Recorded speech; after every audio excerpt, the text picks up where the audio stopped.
আমি Mahua, welcome back to another mini blog.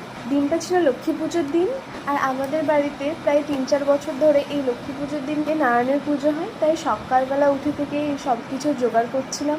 এই যে তারপর আস্তে আস্তে পুজো শুরু হয়ে যায়।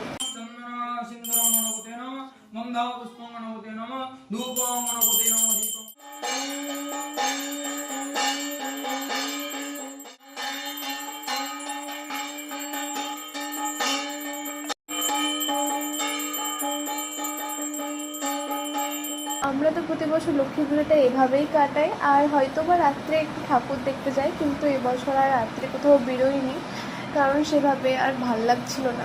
মা আর বুনি গেছিলো, আমি আর দিদা বাড়িতেই ছিলাম। মানে পুজোর পর এই টাইমগুলোতে 4 দিন পর থেকে প্রচণ্ড শরীর খারাপ, মানে পোস্ট পুজো রিয়াকশন শুরু হয়ে যায়, তাই আর যাইনি রাত্রে।